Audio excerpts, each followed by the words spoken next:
Welcome to another week of the Ballinesian Podcast here on the Polytickin network. Thank you for joining us. Someone's talking about sports. Charger and Raider fan here about to break down the NFL.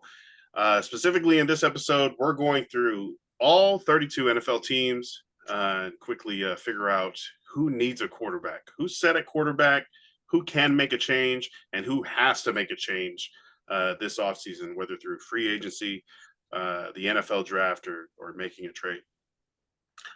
Forrest, welcome in. How are you? I'm good. He's pumped. Like, damn it. Don't say that. No, good. It's my day off today. One of my day off, so I'm chilling. I was playing chauffeur earlier with the kids that are in school and um catering to my parents. Is it a bunch of different you got nieces and nephews that are going to different schools, or is it all the same schools, just like one carpool drop off, or you got to do different schedules times? It's just my niece, and then I guess my nephew. He's older though. He's going to school to be an electrician. Super dope. That's super dope. Shout out to my guy Eric.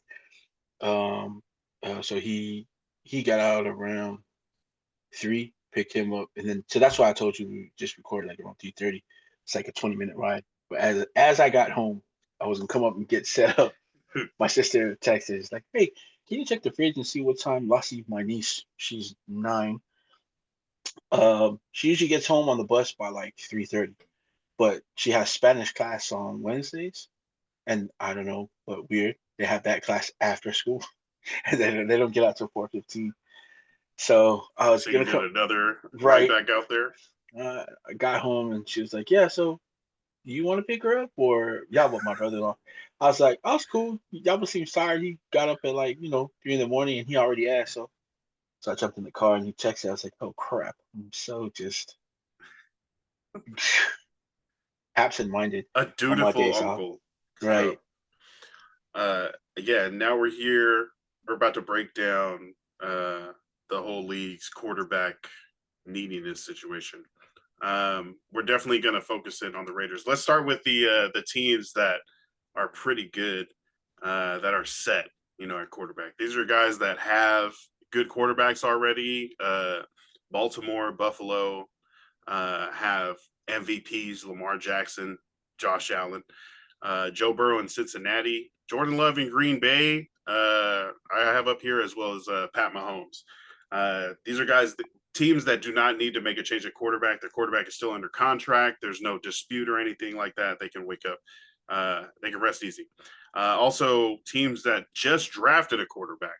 The Chicago Bears, the New England Patriots, Jaden Daniels, and the Washington Commanders all went pretty early. Or those are the first 3 or 4 picks last year. So, and all did good enough that, there's no question like, oh, next year we're worried about Caleb Williams. I mean, he did have up and down year though. The Patriots got Joe Milton too as the backup. Who when he's in, he plays. I mean, he lost Gerard Mayo his job.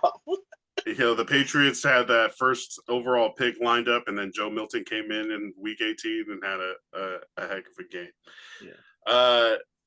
Other teams that don't need to worry about quarterback: the Atlanta Falcons and the Minnesota Vikings, because they have too many quarterbacks. They drafted quarterbacks in the first round last year, and they also have veteran quarterbacks. Sam Darnold signed for $10 million a year for the Vikings. They chose not to franchise tag him. He is an unrestricted free agent right now.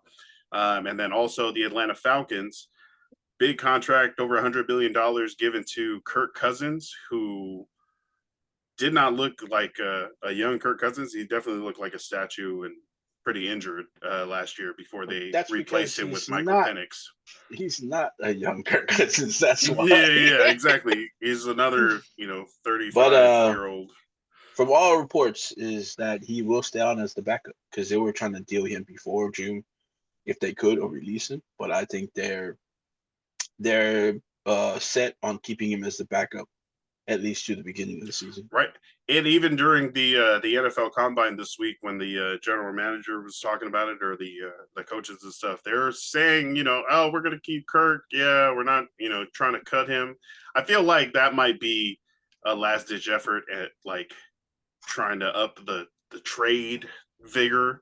Like, hey, come on, I'm we're gonna keep this guy if you don't give us something good, because everyone is looking at the cap situation, and keeping an old quarterback as your backup that you're paying, $35 million, plus a $10 million roster bonus that they can save if they cut him.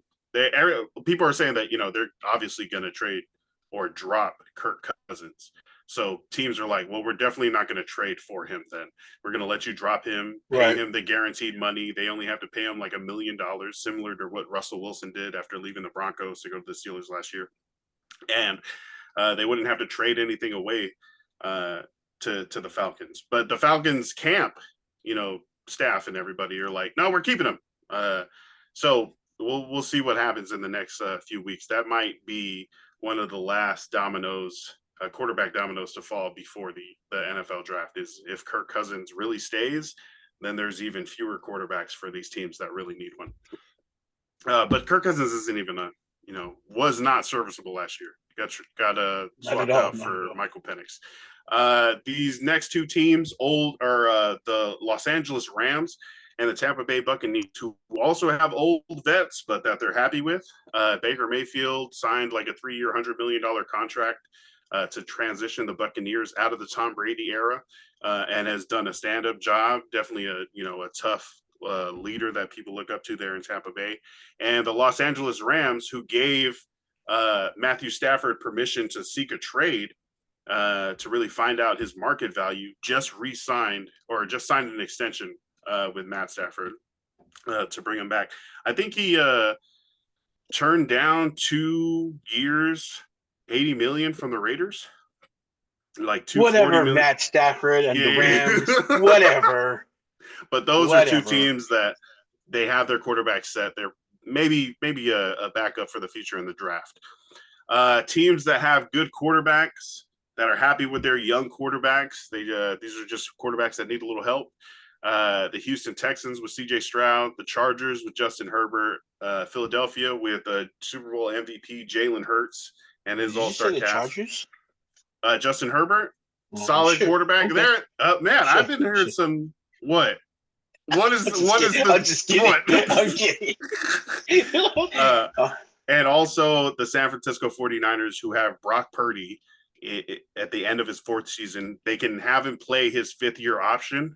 Wait, no. It's not a 5th-year option, right? This is he's going into the last year of his contract. He was not a first-round pick. He was famously a 7th pick in the NFL draft. So there is no 5th-year option for Brock Purdy. They can have him play on this last year of his rookie deal, or they can extend him for a lot of money. But either way, the Niners kind of hold the cards there. Some people are like, trade this guy away. You're Kyle Shanahan. You can make any quarterback great. Yada yada.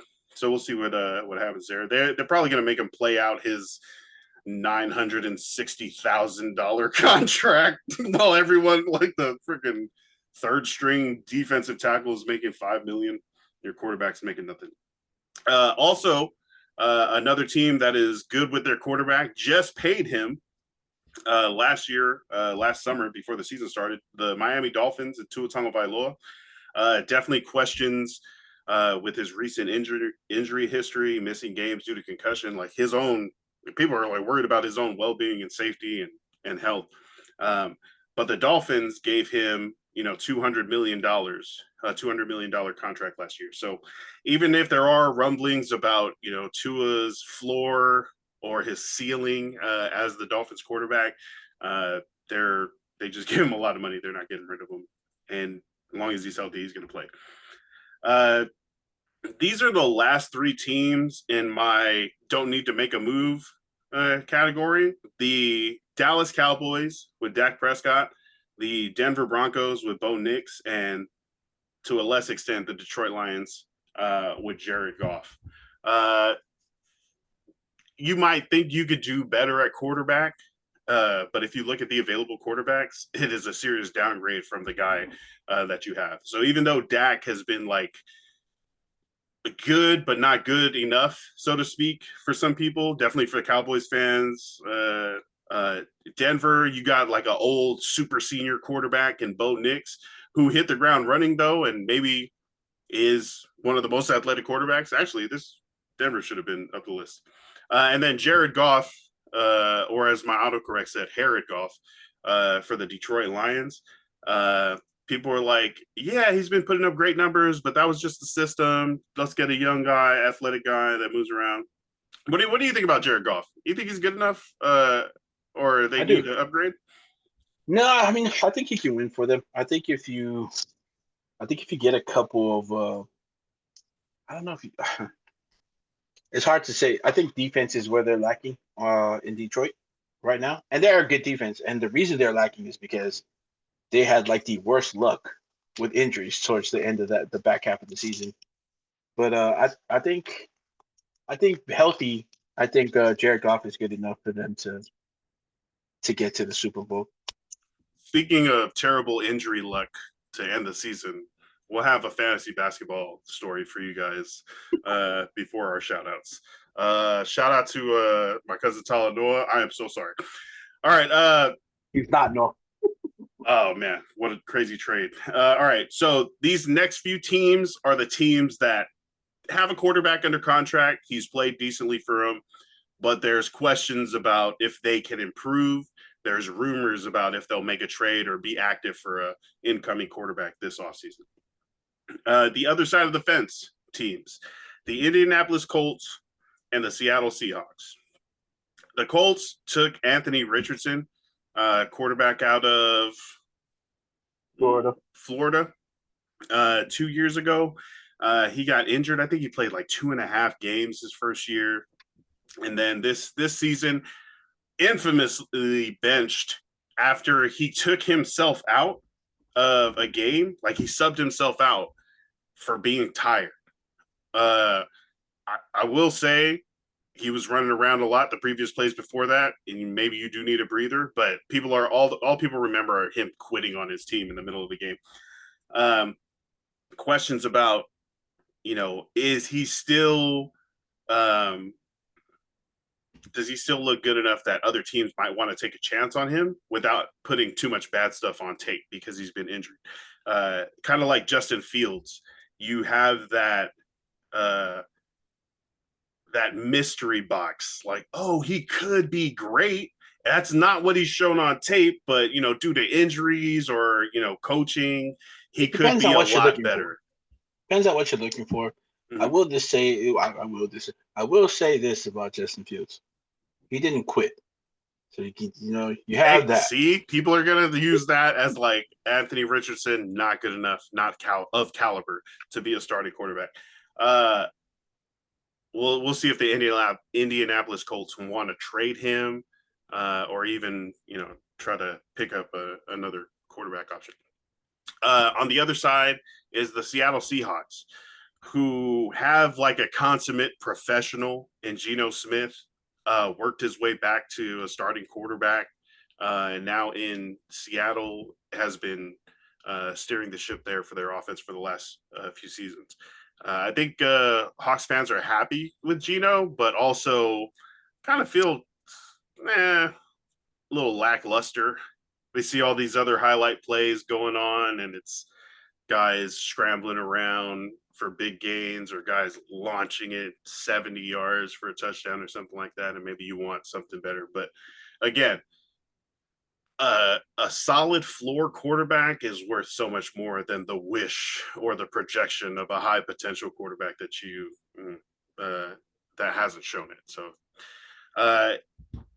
Geno Smith, we talked about Geno Smith as a possible trade candidate for the Raiders because he would pair back up with his former coach Pete Carroll, and they had a great relationship. But that might be the only trade rumor I heard surrounding Geno Smith, is just linking him back up with Pete Carroll.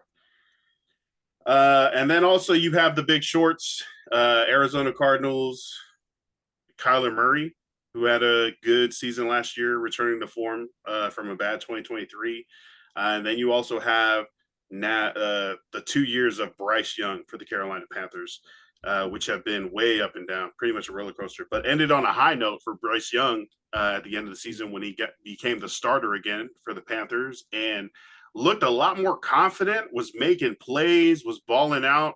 Unfortunately, the Panthers were like eliminated from playoff contention at that point, but definitely looked a lot better than the like jittery feet, not able to see, making bad throws, throwing it straight to the defense. Do you think the Panthers would try to trade Bryce Young, or do you think that was like a good enough end to the season that they'll be like, okay, we're still building around you. We took you as the first overall pick 2 years ago. Oh, for sure. That's his first year with Dave Canales, so I think they're going to give him at least half a season chance again, so he can work a whole season with Coach Canales.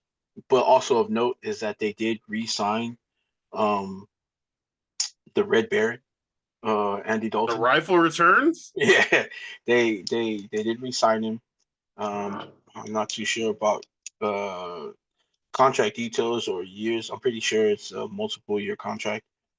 But Bryce Young right now he's the starter going into next season, into the offseason actually, and then into next season. So barring any injury or like some youth resurgence from Andy Dalton, I think we're going to get to see Bryce Young for the beginning of the season at least. But they have the 8th overall pick. The Panthers have the 8th overall pick. They do. They're not going to go. They won't go quarterback. If anything, I think they could be looking at Tyrod McMillan at the 8th pick, which would be really great for them. Putting that was one of the problems they had last year. They had a great receiver who's older than the rest of the people on the roster at receiver in Thielen, and he was just. Oh, yep. I mean, he was amazing. Yeah, they did pick up Leggett the season before. They drafted Leggett. He's supposed to be. Man. Hey, man. Yeah, if you guys thought that Jameis Winston was country, boy. Xavier Leggett. Oh, my gosh. Really good sound bites for the NFL, honestly, but also show potential. He's a big body. He's got some speed on him. A lot of people liken him to Plaxico Burress. Oh, who? Debo? Debo, yeah, because he's also from South Carolina. He kind of did the same thing, same body type, probably a little faster. He's taller. Yeah, he's a little bigger. He's faster, but he carried the ball in the backfield. Was able to play like, kind of like a tight end at that position, but was their number one receiver coming out of South Carolina. Kid just didn't get started. He didn't have, I don't know, just couldn't get a rhythm with any of the quarterbacks, which is tough also in your rookie year. So they got him. Mm-hmm. I know they got rid of Terrence Marshall because he was a Raider for a little bit. Yeah, they're gonna need some help at wide receiver.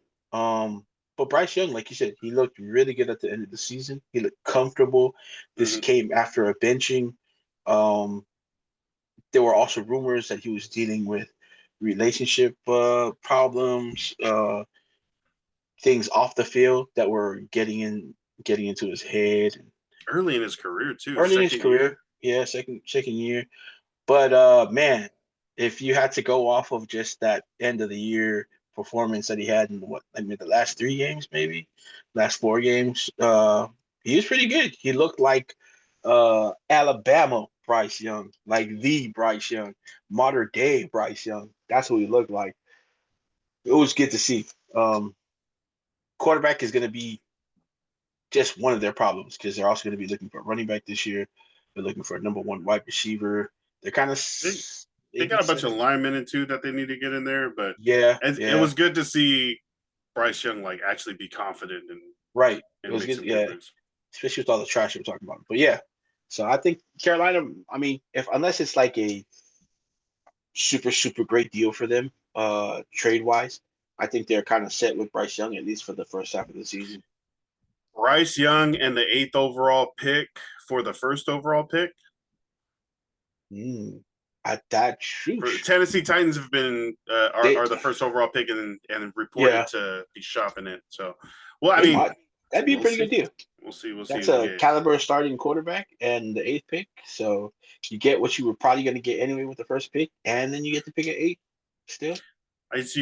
You'd have to decide, like, do we want Bryce Young over Cam Ward or Shadur Sanders on the beginning of their rookie contracts? Because Bryce Young, you'd have him cost control for 3 more years if you pick up his 5th-year option, but then you could have Right. 5 years with rookies now. But maybe they trade up to the Browns or the Giants or something like that, and if the quarterbacks slip. All right, these last few teams have to make a move this offseason to bring in a starting quarterback. We don't have to do anything, okay? The Raiders are in this section. We don't have to do anything. We're going to talk about them. You got to try to win. Is it going to be with Aiden O'Connell? Is Gardner Minshew's a free agent, yeah? We're going to put Tom Brady back there, and we're going to win.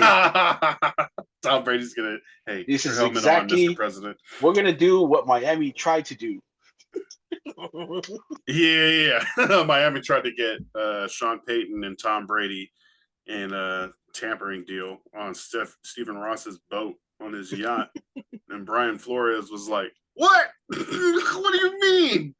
It's supposed to be next. It's my turn. You said it was my turn. And now everywhere Brian Flores goes, he's just a pain in the ass for the teams. Hey, he's the back defensive coordinator for the Vikings and blitzing the crap out of everybody. He's like having his Spygate season. He's like, all right, guys, we are going to destroy everyone. Well, why? Don't ask questions. Just do what I say.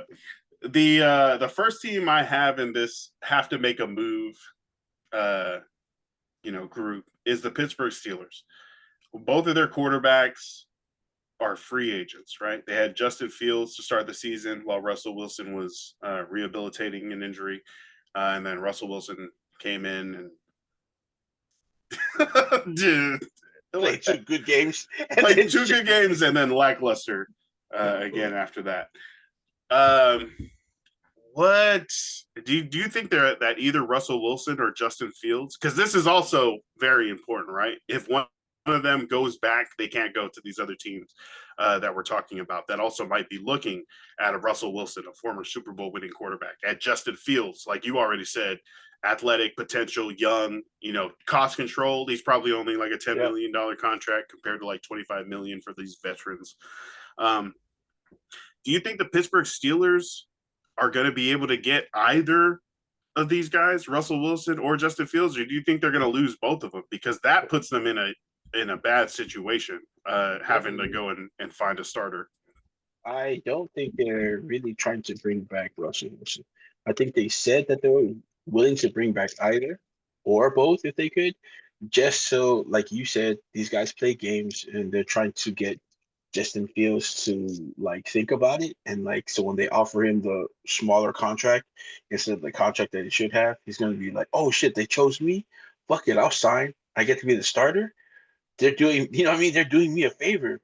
In actuality, they're just trying to get him to sign to probably a smaller contract. I think they're going to go with Justin Fields. I think and they said it before they came back out and said that either one would be great to sign, and they're going to try to work it out.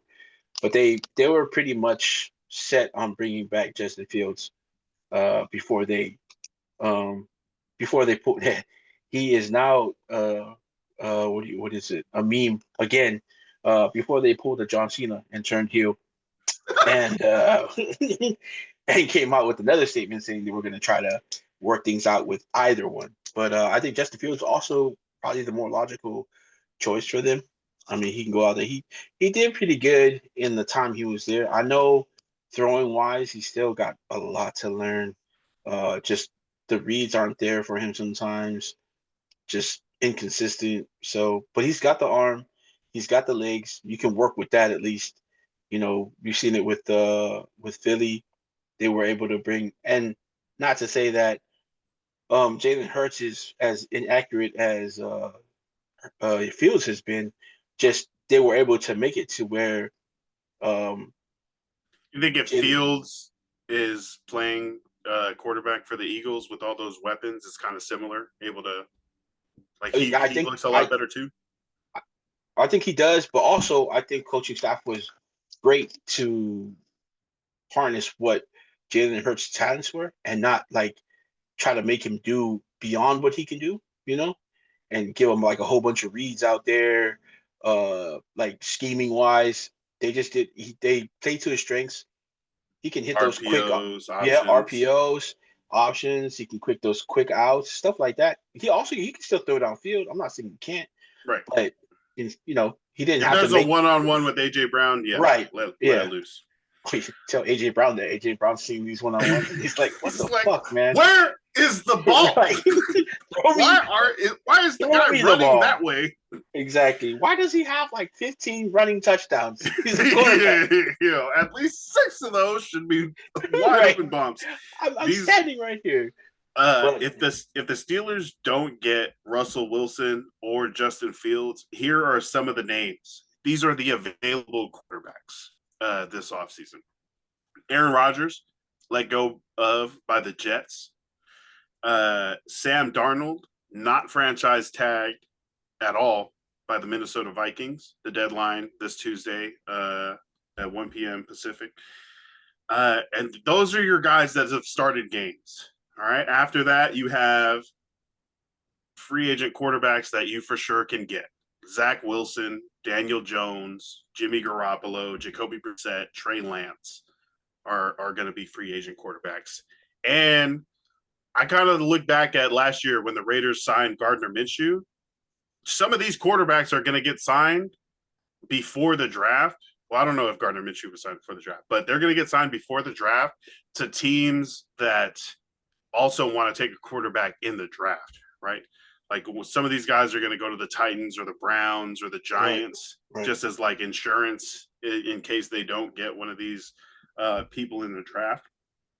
We also have, as we talked about, Kirk Cousins might become available if the Falcons are lying and just trying to, and they end up releasing him in a couple weeks. And then you have quarterbacks in the draft. The top 2 names, Heisman Trophy winner Cam Ward out of Miami, and then primetime son Shadur Sanders out of Colorado. You also have project quarterbacks in the later rounds: Jackson Dart, Quinn Ewers, Kyle McCord, Jalen Milroe, Dylan Gabriel. So there are a bunch of I feel like some of these teams, these in this section that we're talking about, that have to make a move are going to sign, 2 of these guys, maybe a vet and a young, take a chance on a young athletic free agent quarterback, or also a later round quarterback. Because the top of the draft is the Tennessee Titans at 1. Is it the Browns at 2? Sorry, to have that. And then the New York Giants at 3. The New England Patriots and the Jacksonville Jaguars at 4 and 5 don't need a quarterback. And then at 6 and 7, the Raiders and the Jets, who we'll talk about here shortly. So it's kind of very interesting to me to see what teams, what shares are available, and what quarterbacks are going to be, doing the carousel, the musical chairs, switching teams or, filling positions. The Steelers and Aaron Rodgers. Nah, Devontae Adams also getting released by the Jets. That'd be hella weird to see. Oh man, You think Mike Tomlin is strong enough to, I don't know, control the drama, the ayahuasca? I don't think so, man. Just it's not even because he'd be not strong enough to. Aaron Rodgers is he just really wants to do what he wants to do. You know what I mean? He should just go coach right now. He'd retire, go coach. That way you can do what you want to do, because your skill level right now really isn't at. I don't think it's at starting quarterback level. I know. It seems so weird to me that people are still talking about signing him to be the head of like a contender. That's crazy. You said an important thing is because they have seen what Aaron Rodgers has done, right? His history, it's on tape as some of the greatest highlights in NFL history. Some of these Hail Marys, some of these wiggles, sidestep, sidearm throws are things we watched on SportsCenter growing up, and like, oh, where were you in that Hail Mary? But I think also on tape is his recent history. All the like Pat McAfee interviews where he's talking crazy. I don't know if he's trying to go viral or something. Uh, destroying teams as far as the Jets, making them sign all his friends, all his like career wide receivers and stuff like that. Right. Really throwing off Robert Saleh's coaching tenure there. Freaking Garrett Wilson feels like the last 2 years were a waste. You know, so it looked like it tanked the whole franchise. So when people also have to be able to see that, and are they Right. being, you know, is there a cognitive dissonance where you're like, well, that's not going to happen here. Like he's destroyed all the places he's left, but maybe if we do it, we can do it right. And it's like, this doesn't work for anyone. Yeah. But if we do it, maybe it'll work for us. Aaron Rodgers, not that great. I think Sam Darnold's going to be the big winner for free agency here. Raiders, Steelers. I know he was drafted by the Jets and had a big breakup, but even the Jets now are looking for a quarterback, and with Sam Darnold available, I could see Sam Darnold going to the Steelers a lot more than I could see Aaron Rodgers and his circus. We were just talking about this now, and a BR Bleacher Report notification just dropped down, and it says Maxx Crosby wants Aaron Rodgers to come to the Steelers. That just hurt my feelings. Oh no! Yeah. Well, we'll see. But since we're on the Steelers right now, you know who I think would be a great fit in Pittsburgh if they could make the trade? I think Geno Smith would be a great quarterback in Pittsburgh. What he hasn't done in Seattle, I think with what they have in Pittsburgh, I think he could win a Super Bowl in Pittsburgh. I like Geno in Pittsburgh. Geno Smith needs to, be able to. Yeah. Oh my gosh, I'm looking this up right now. It's gonna hurt my feelings. Oh gosh. Okay. Let's listen to what Maxx Crosby. Can you hear this? Yeah. But it's the first year off an Achilles is one of the hardest things to do. Can you hear that? Yeah. Okay, I'm sure. You've seen it happen with Kirk. Kirk had a down year. It happened with Aaron. I mean, he struggled, like you said, early on, but he got better as the season went. No, I think with all the doubt and all the negativity around Aaron Rodgers, he needs to retire, things like that. You know, he's getting cut by the Jets. I think he's going to come back and have a – I mean, I know he's 42 or 41. Are you going to say MVP? No, I think he's going to have a big year this year, and I hope it's in our town. That would be Holy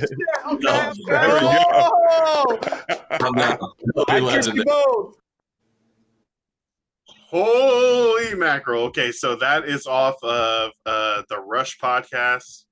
I guess that was a recent episode with Maxx Crosby. That's like his podcast, Rush? Yeah, it's pretty good. It's actually pretty good. His podcast is pretty good.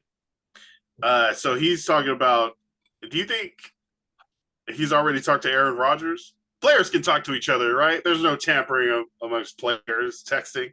I think that was AI created. That's what it's AI. Yeah.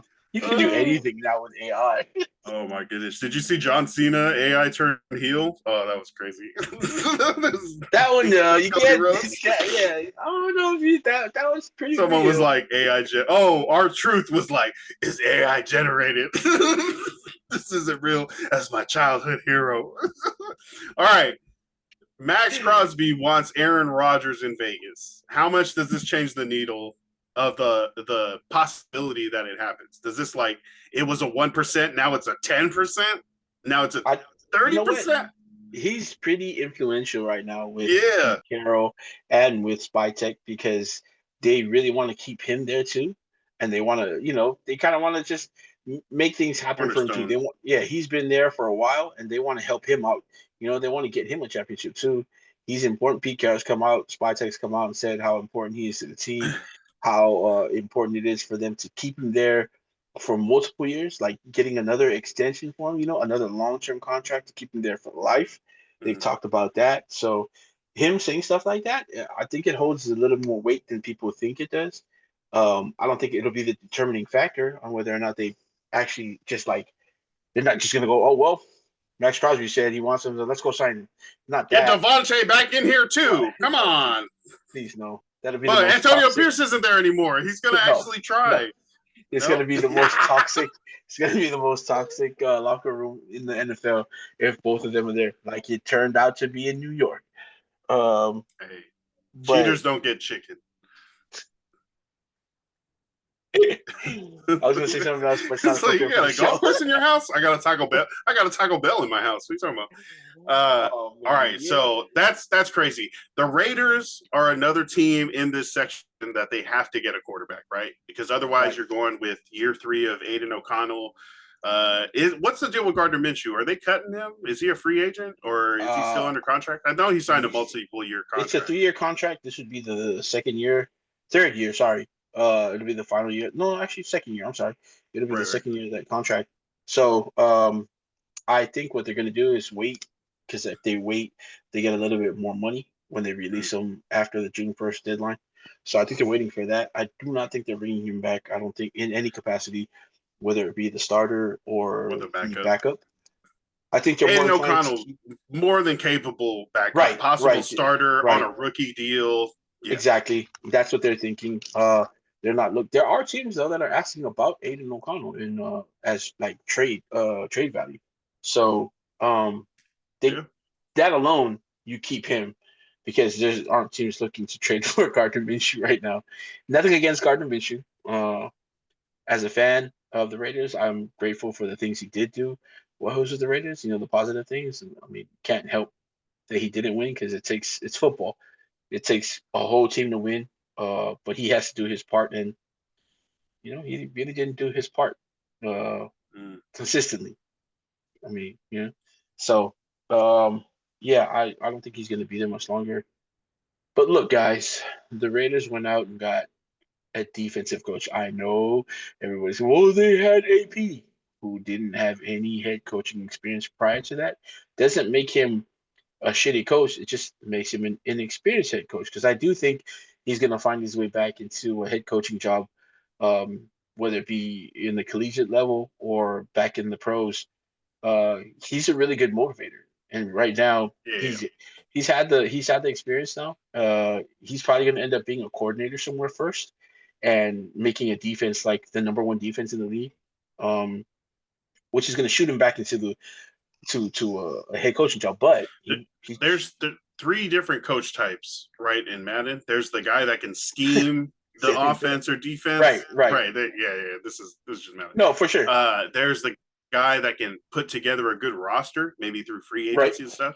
And then there's the motivator who gets guys to play above their rankings, above their skills, right? It's not necessarily figuring out where to put them, but hyping them up so much, being so confident in them, being like fostering that belief that they are the best in the world, which you need when you're going up against other amazing, great athletes in this league. And AP definitely is a great motivator. Like people have said, I mean, I don't know, that whole Arizona State, Herm Edwards, Antonio Pierce taking over kind of left a bad taste in my mouth, but definitely, a linebacker, a former great, right? A great linebackers coach. Was he a defensive coordinator on the NFL level or just at Arizona State? No, just at Arizona State. Yeah. So jumping up to head coach and having that whole umbrella to cover definitely was going to be tough. I feel like the Raiders might, they were hoping for greatness, but I don't know about the coaches that they have. Now you got Pete Carroll with a new GM bringing in Chip Kelly to be your offensive coordinator. So does that limit the possible quarterback that you guys can get? Like, you can't have a Sam Darnold stand-up guy. You have to have someone that's ready to move with the Chip Kelly. Like, what's Chip Kelly's offense even? It's like Marcus Mariota and the Oregon Ducks. I thought that was speed, go sideways. But so I mean, there's still elements of that offense with Oregon. So you saw it with Bo Nix when he was there. Of course, his athleticism helped a lot because he can move. He can, when he's out of the pocket, he can get out of the pocket. He can still throw on the run. He's pretty fast. He can, pick up yards with his legs, like kind of like Jalen Hurts does, Jalen Justin Fields, those guys, they move. And Lamar Jackson, they're not just guys who like avoid contact or like Tom Brady, he's just really good in the pocket at avoiding the rush. These guys can move. Like if they wanted to, they probably could have played running back in college. But Chip Kelly's offense also is like what they're doing in Philadelphia as well. Maybe not so much RPOs, but just quick outs, inside routes too, just real quick hitters, coming across the middle, just getting the ball out of his quarterback's hands as quick as possible, but moving like, making progress upfield. So I think Sam Darnold could run it. He's confident enough. He has enough wiggle in his legs that he can get out of. I know we didn't see it that last game of the playoffs where he was sacked like was it 9 times? Yeah, that sucked. For Sam Darnold at least, and any Minnesota Viking fan. But I think the offense. I think they'll tweak it to where Sam Darnold is going to be doing all the running that you've seen a lot of quarterbacks in Chip Kelly's offensive do or have done in the past. But just the quick throws, quick outs, the comebacks, stuff like that, to where the quarterback can get the ball out of his hands as quick as possible and not be sitting in the pocket. So, but I mean, like I told you before, I wouldn't mind seeing Marcus come back to the Raiders and maybe as a bridge quarterback, try to run. I don't know how much Marcus is going to want to run anymore and get hit. Like, you know what I mean? like, but I mean, for a starting opportunity, I don't know. He might come back on a nice little deal, and they could bridge him over to the next quarterback that they get through the draft. Yeah, as a bridge quarterback. Yeah, You'd have a year of Marcus Mariota starting. I wouldn't mind it because I mean, shoot, the games he's played, and I know people, it's only like quarters, or quarters that he's played. He's never played a whole game. Okay, I get it, but okay, I want to see him play a whole game then, or I want for the Raiders as the starter. 2 whole games. If it doesn't work, it doesn't work. Fine, but what's it gonna hurt? You know, who do you have back there? You want Minshew to run it? No, definitely. Aiden O'Connell can't run at all. Yeah, I mean, he's like not. He's a good quarterback. He's athletic for the position, but not for like his age. Like he should be a lot faster. Yeah, honestly, I mean, they were right. He looked like Tom Brady out there. He just doesn't have the pocket presence. This is from a 2016 article by David Newman on Niners Nation when Chip Kelly was the coach there. Kelly's offense is built around the inside zone. He wants to spread defenses out, make them defend the entire field, and then run the ball down their throat. So, got to have that pass, possibility, right? Right. For the defense to respect it. And then, as they're spread out versus like a 3-4 man line versus a 6-person box, he wants to run it. Okay, so that's gonna be interesting because I think about like a motion or a spaced out offense, and I don't know if it's the video gamer or the era that we're in or fantasy football that elevates quarterbacks who can also run. For sure, because he creates. If that's going to be what you guys need, or if you could still make it work with the Sam Darnold, right? If Sam Darnold can be the guy, like there's not that threat of him taking off for a 50-yard quarterback rush, but no, could you still have the Chip Kelly offense successfully run through him? I think so. If he can get out like for 5 yards every now and then, that's not bad. That's still 5 yards, But I think if they do go with the veteran quarterback like that, I think we expect to see maybe. If Gentsy's still available at 6, I think they consider Genty pretty hard at 6 if they do get a veteran quarterback. I know, and which was what I was going to say earlier. Whoever we get at quarterback, I think it's going to be okay, because Pete Carroll is an actual defensive coach, and I think he's going to really just let Chip Kelly do what he does, and really the strength of the team last year too, before injuries, was supposed to be their defense. And I think they're going to really try to get back to that. And then with Chip Kelly, I think the running game is going to be big. So if you can have like a game manager come in until you do find your generational quarterback, I think they'll be pretty cool, especially if they start spreading the field like that. You give opportunities to guys like Brock Bowers to just go out there and, you know, be a better Travis Yeah, Kelce. yeah. You know what I mean? Spread the field, let them go out there to say, man, just go get open. Every play, give the Go wide get receivers a open, route, G. right? Turn around to Brock Bowers, hey, just get open. We'll find you. So that'd be cool. So the Raiders are going to be okay. Maxx Crosby is petitioning for Aaron Rodgers. The money is going to go to Sam Darnold. Maybe with the Raiders at the 6th pick, unless Cam Ward or Shadur Sanders slip, maybe down to 4, the Raiders are able to trade up, to one of these, to the Patriots or something like that.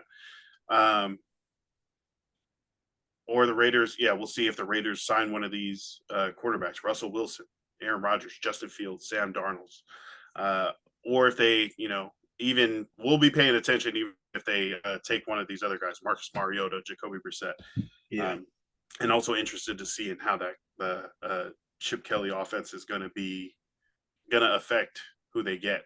Maybe they don't get a big time quarterback in free agency, and they don't get one of the top 2 quarterbacks in the draft. There's still like a bunch of other project guys. Maybe Chip Kelly's been in college for the last couple of years. Maybe he wants like a college quarterback or something to coach up straight up.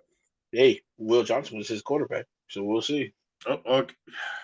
I feel like the only combine thing. I'm going to ask you some questions about the combine. But I feel like the only combine post that I saw was Will Howard having a terrible showing. Like all his he didn't though. Were off. He didn't. See, the power of social media, they'll lie to you. You gotta do the research. All right. So Raiders. I also have the Saints down here. The Saints do have Derek Carr under contract for the Saints and Derek Carr.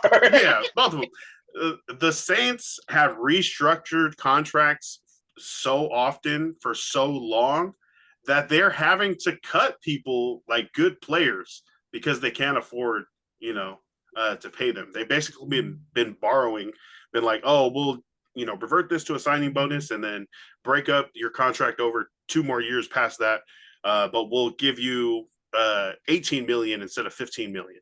And they'll be like, okay, they're just getting, the Saints have been hit with interest fees for so long. And then that contract they gave to Derek Carr a couple of years ago was like $40 million a year. That was crazy too. But even if they cut him, I don't think anybody's really, busting down the door to get to sign Derek Carr. But they don't. They had Spencer Rattler, who when Derek Carr was injured last year was terrible. So I mean, I know they're probably going to be stuck with Derek Carr and have to pay him, but I think the Saints also have to find a cheap quarterback. They're probably going to have to build through the draft for the next few seasons, multiple seasons, just to get their freaking books back up. Like they're underwater right now. They owe too much from like what they have and versus what they owe players. So the Saints are going to suck. What I'm saying is the Saints are going to suck because their roster is just not going to be good. Yeah, and then Kellen Moore is going to be blamed for it. He's like, oh, you're a bad coach. It's like, well, my team has been playing at 75% potential. So yeah, I have the Saints here. It's like they need to do something. They need another quarterback, but hopefully it's not a big free agent signing. Hopefully it's a cheap, cost-effective rookie in the draft. But I also think that they're banking on Kellen Moore, who was a quarterback himself, and then became a whiz kid as an offensive coordinator all this time in the league. Kind of comes in and maybe the line's bad. The skilled players aren't. They're all young and cheap. Yeah, they are. Nothing against them. It's just the franchise screwed it up. They're gonna make Kellen Moore look bad. Derek Carr is also like F these guys. They tried to freaking sub me out last year. But he's got, guarantees in his contract. So I don't know. And then the last 4 teams that I had here, the Tennessee Titans have Will Levis at quarterback, but there is a big want for anyone else. the freaking meme QB, Mayo Man Will Levis. The Titans also have the first overall pick. Okay, so that helps them. They've also been, rumored to be shopping it. They're willing to let go of the first overall pick. Maybe they still with Will Levis. Maybe they sign Aaron Rodgers. But yeah, that is the first overall pick for the Tennessee Titans. And then other three teams that need a quarterback are also in the tops here. The Cleveland Browns, the New York Giants, and the New York Jets. The top three is the Titans, Browns, and Giants. Okay, the Jets have the 7th overall pick because Aaron Rodgers and Devontae Adams went off like in week 18. They're like, oh yeah, we feel good now. We're on the same vibe now. Oh my gosh. So the Jets are the Jets went to 5-12 in the last week and all the way back to the 7th pick. Big markets, right, in New York, but otherwise you have Cleveland, who gave a $230 million fully guaranteed contract after trading for the Houston Texans former quarterback Deshaun Watson. To be fair, at the time, the potential was there. It wasn't just potential because he had been doing amazing things out there in Houston. Yep. And I'm not talking about the things off the field, but definitely those were not amazing. On right. the field, amazing. On the field. Yeah. And then you saw a little bit of it when he was coming back in Cleveland, but he's still rusty. But then he got injured. And then he was like suspended for 2/3 of the season. Right. The first year he was there, hurt. Recently been hurt a lot, but also I was really hoping that the guaranteed contract thing would be a success. Lamar Jackson was trying to get big time guaranteed money from the Ravens, but they were like, you can ask for a trade. You can go find a trade partner. No one wanted to trade for Lamar Jackson. What the hell? Collusion. Right. But it was because the case was because if you give a bunch of guaranteed money to somebody and it doesn't work out, you have exactly what the Cleveland Browns have gone through the past 4 years. In that, they made a big trade for a young guy, and then the whole situation went off the rails. You still have to pay this guy $50 million a year or whatever it was, $45 million a year. And he might not see the field again after this injury. Specifically Deshaun Watson, I don't think is going to play quarterback ever again. He might not play quarterback, which means they have to eat the whole contract because it was fully guaranteed. And now no one else is ever going to get a fully guaranteed contract unless you're like an old quarterback getting a 2-year contract fully guaranteed or something like that. Now it's like the Gardner Minshew, right? They did 2 years, $25 million, but $13 million guaranteed. And they pay the $13 million out in the first year. The second year, freaking, we're going to Jack, you can leave. We don't have to pay you that non-guaranteed money. And we can just release you for a certain cap savings or something like that. Can't do that with Deshaun Watson. The contract was fully guaranteed. So now no one else is going to get fully. And if Lamar Jackson, MVP, young, superstar, can't get, a certain amount fully guaranteed, it's probably not going to happen for the rest of these guys. Thank God. But so that leaves the Cleveland Browns paying a superstar quarterback while also having to find a quarterback to play for them. Right. The Tennessee Titans are in a good situation that you can run it back with Will Levis, but you also have that first overall pick. You have the power to trade that. Maybe you trade down and still get a quarterback. Options with that. The Cleveland Browns, they have to accept whatever quarterback the Titans don't want, or whoever trades with the Titans doesn't want. They take either Shadur Sanders or Cam Ward, which I'm like, that's fine, unless Dion thinks Cleveland is not a place that he wants his son to go to, because I think he already said Nashville he might not let his son go there. And Cleveland, is it good enough for his son? So that's a situation that comes up to it too. And then you have the New York Giants.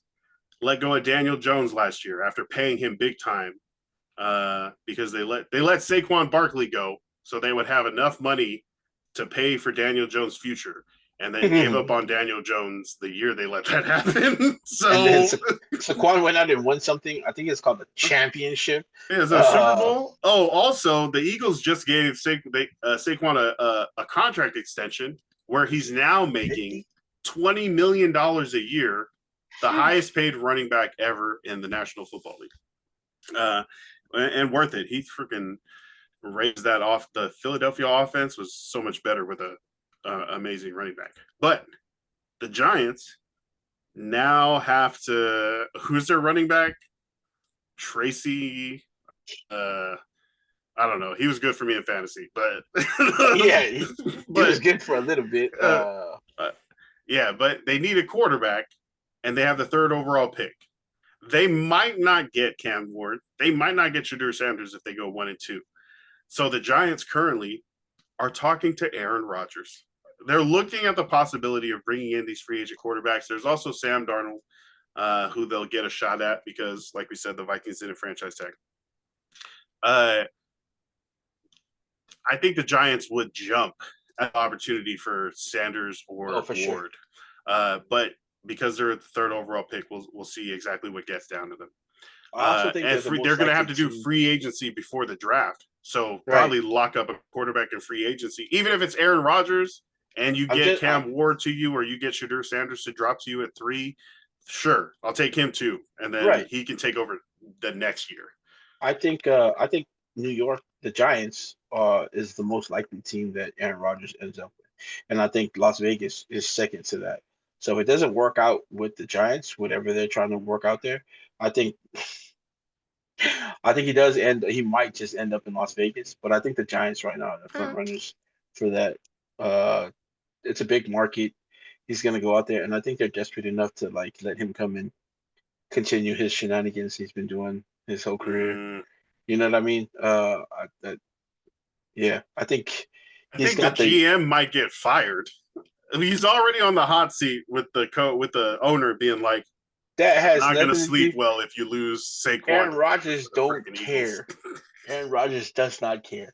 If the GM that signs him gets fired, I can guarantee you that. But yeah, I think that move. Yeah, I think he goes there. I think they're going to try to make a push though for that number 1 pick. Okay. Yeah, I think they do make a push for it.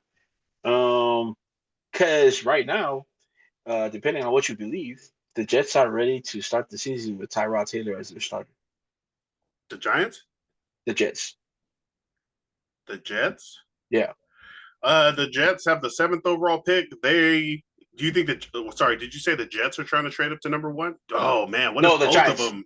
Oh, that'd be crazy. I'll say the Giants, but so I think that those are the scenarios I think happen for the Giants. But because that's also because I think the Jets are set at 7, like what they're going to do at 7, because they're also set at starting right now with Tyrod Taylor. Oh, the Jets are willing to go Tyrod Taylor. Okay. Yeah. The Giants, it's so much easier to trade from 3 to 1 than it is for the Jets to trade to 7 to 1, right? The Giants could be like, you can have the 3rd overall pick and a 2nd rounder. Whereas the Jets would have to be like, you can have the 7th overall pick and a 1st rounder next year and some other stuff. And the 2nd rounder the following year. Yeah. So definitely the Jets are going to have to give up more. And the Jets, I don't know, Justin Fields, the Jets, Russell Wilson. I don't know. Justin Fields would go to New York. Like, I don't see the situation being great for him there. I honestly think he's going to just stay in Pittsburgh. I think he's going to be the guy in Pittsburgh. We've seen a lot from Tyrod Taylor over the years that he was supposed to be the starter in Buffalo. To like that weird puncture to his lung when they gave him like medication. The Chargers. And they put it was with the Chargers? Yeah, and then I know. I just wanted you to say that. Okay, see, free agents, if you think about playing for the Chargers, don't go to LA. That's what you have to look forward to. Your career being thrown off. The Jets let go of Aaron Rodgers, so they're going to have to find somebody. The Giants have a possibility to trade up if they want to go totally new. They could just sit still and take Travis Hunter or a D tackle or a guard or a left tackle, something like that. So we'll definitely see. But these are the teams that have to do something very soon. The Tennessee Titans, the Cleveland Browns, the New York Giants, the New York Jets. Who are also in position to do something in the draft, whether it be drafting straight up or trading a couple picks up. They're in position to make those plays. So We're gonna see it the next couple weeks after the combine, free agency starts. After that first week, we'll know a lot more. And Which the draft, quarterbacks are going to what teams, and then you have the right. draft that is also going to be telegraphed a bit because by then we're going to know who very much needs to take a quarterback. Teams might trade up. That affects things, but we'll definitely be monitoring and It's bringing gonna that to move you quick. It's gonna move next quick week. because the draft is just a little bit over a month till the draft. So yeah, things are gonna What? move quick. April. Draft is in April. The NFL be doing this. So it's gonna be pretty, it's gonna move fast. You have the combine, free agency starts, and then draft. So And then a bunch of interviews, right. pieces. Yeah.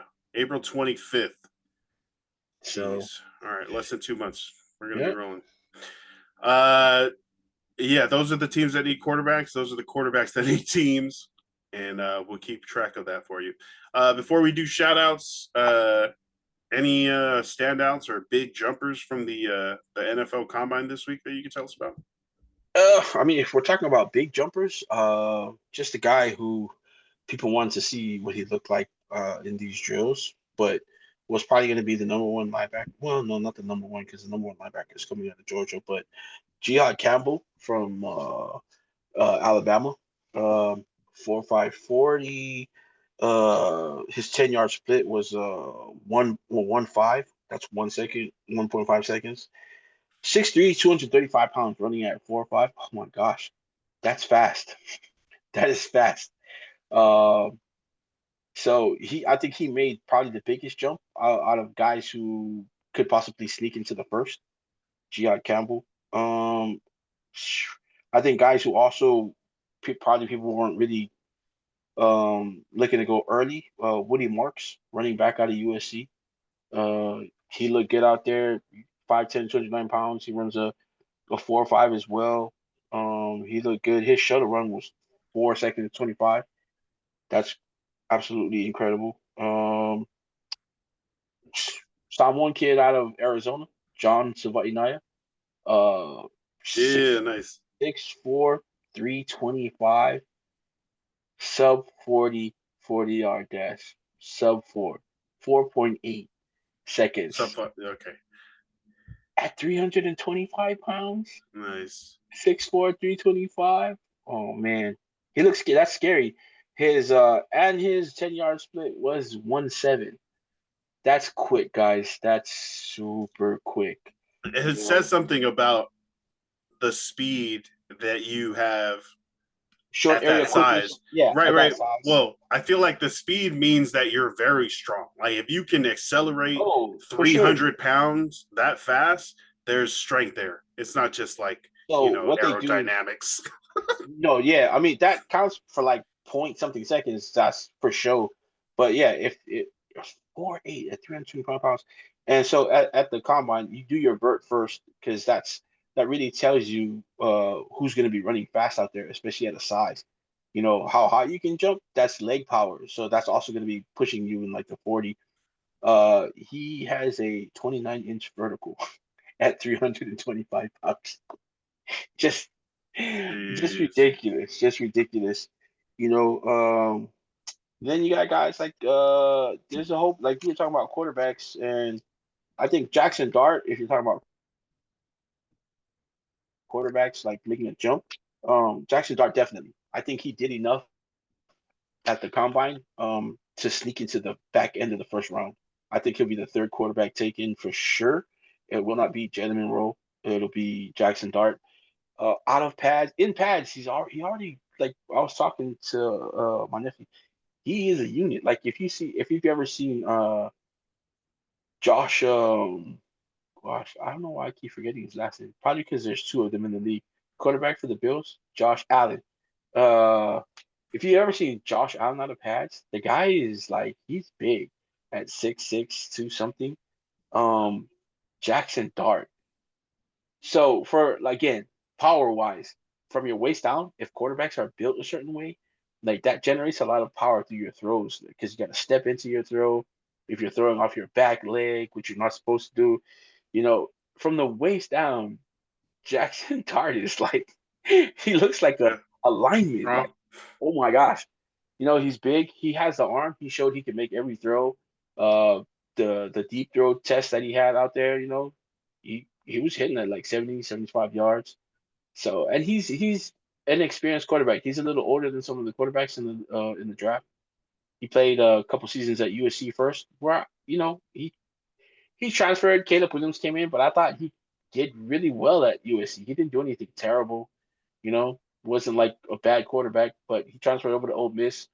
He broke a ton of records there, at Ole Miss. So yeah, Jackson Dart, him and Jihad Campbell are probably the biggest risers for me because they probably snuck their way into the first round, and where they weren't really considered to be like fringe first rounders. Now they're like actually being looked at to just like be sitting on that back end.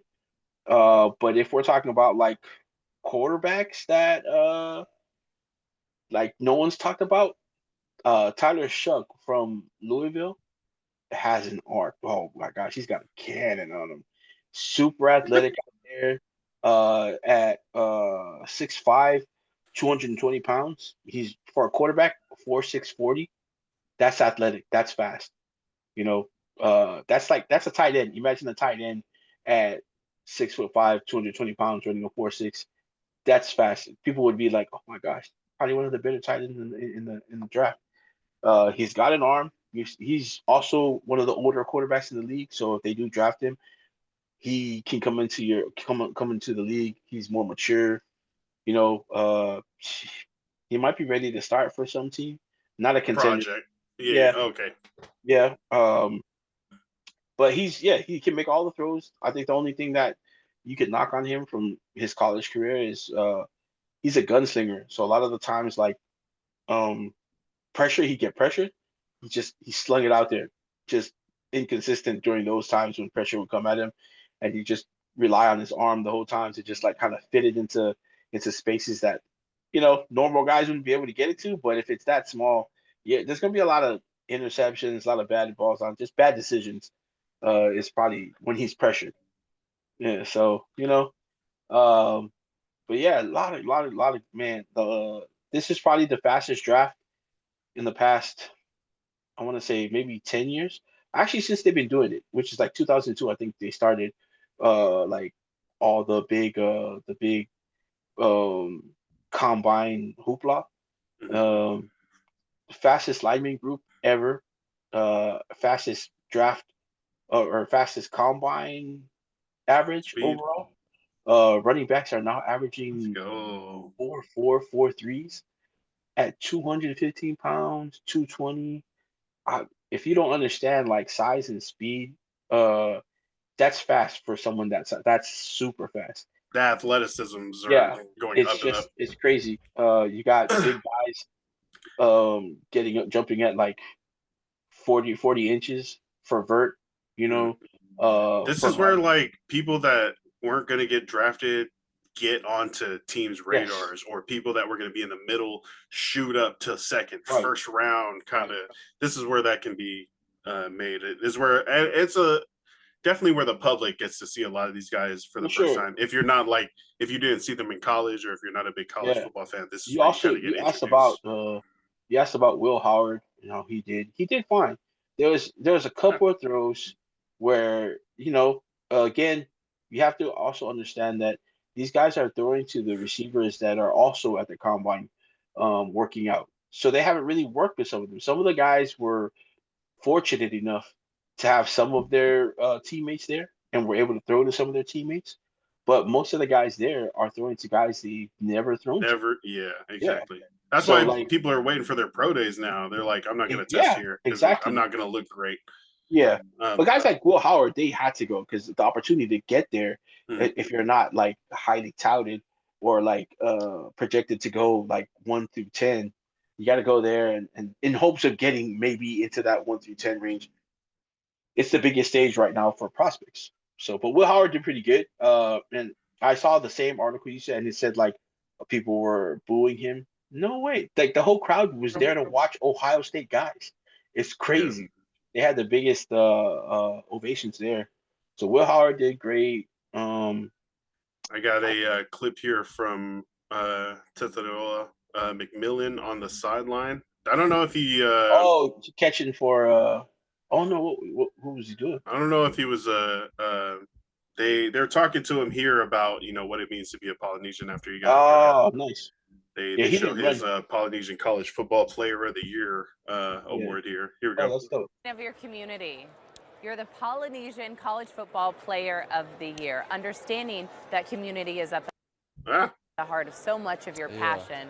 Talk about this honor.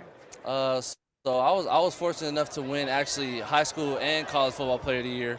I think I was the second player to ever do it behind Talanoa Hufanga. And then, but at the end of the day, winning this award was never really about me. It was about the Polynesian players who came before me. The people that set the precedents for me and the foundation who have allowed me to be successful at the end of the day. For any of the 32 teams out there or their fan bases, what's one last thing you want them to know about you ahead of the draft? Oh man, that outside of my, my abilities on the football field, that I'm just a good person. I'm a good fit for any football team, I believe. I feel like that you can throw me into any locker room and continue to coach her and bring good energy, bring good vibes. And at the end of the day, I'm super family oriented, and I'm just looking to be a part of a franchise, be a part of an organization that that embraces me and who I am.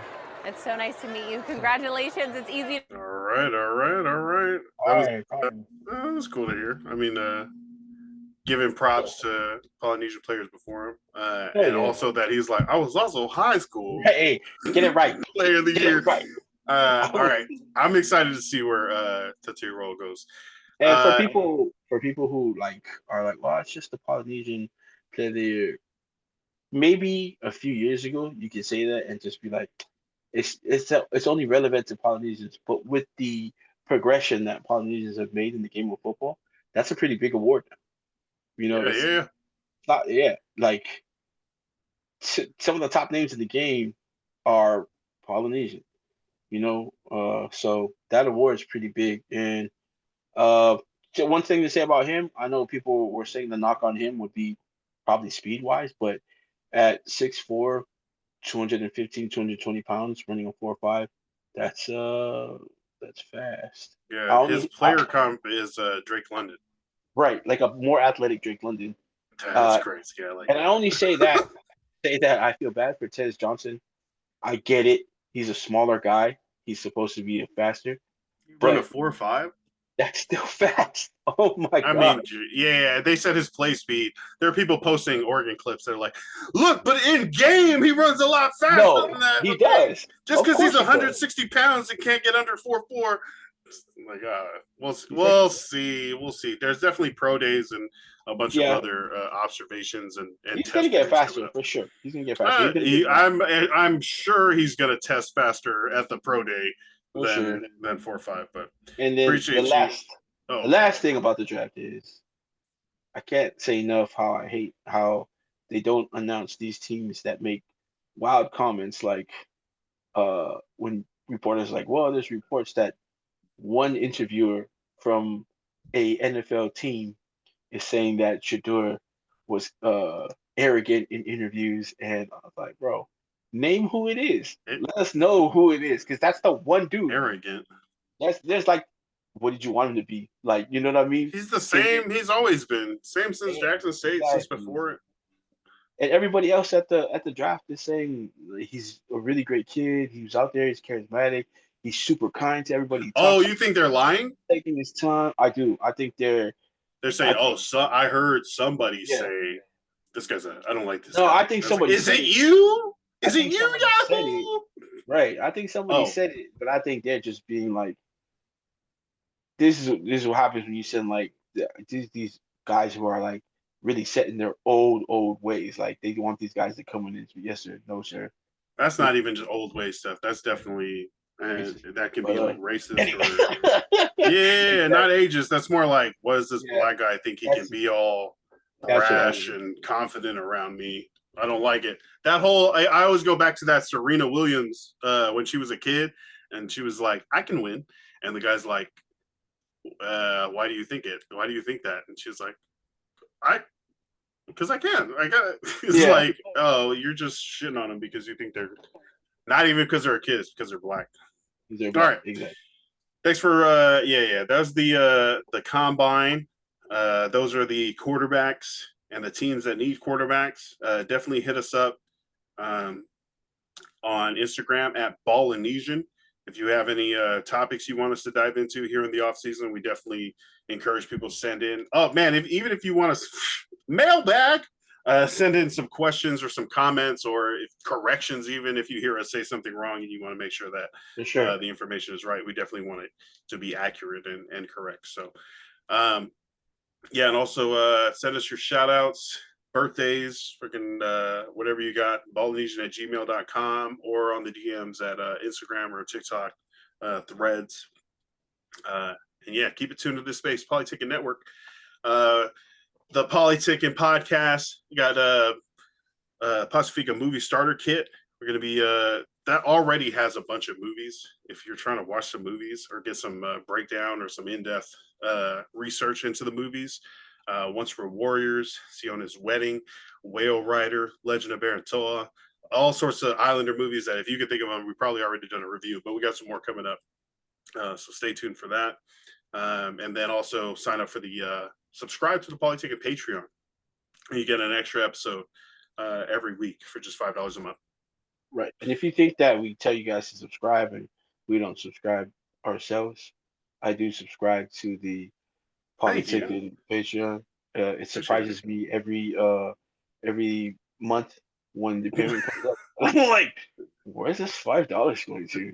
Then just support local creators. No, that's what I'm saying. And then like the new episode. Supported locals. That's cool.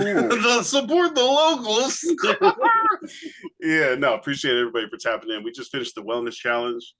Shout out to Vasa for taking that, blowing the competition away. Seth, his mom, Tinny, Drewski, everybody for getting into that. That was fun. We got to get another one going. But that's some special Patreon content. Also, might be some special sports stuff we can figure out. But definitely stay tuned to this channel for more information. You guys want to see the video of Lance running his 40 and doing his vert? Let us know. 6 inches. Thank you guys for tuning in. We'll see you next week. Also, shout out to Libasa Island Apparel, brother Ryan, down there in Modesto. Doing great things. Keep it up, brother. Love you guys. And thank you guys for tapping in. Appreciate you for joining us on this quarterback carousel episode, as well as the combine and everything. And let us know what else you guys want to hear. Anything else before we go? No, man. Just everybody have a good rest of the week. Is it spring? Man, it's like fake spring. Fake spring. It's fake spring. As we say here in the Don't be fooled. Right, it's fake spring.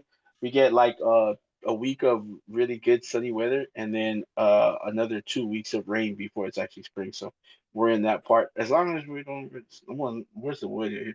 As long as we don't get snow in the next spring, we'll be good. It's raining a little bit.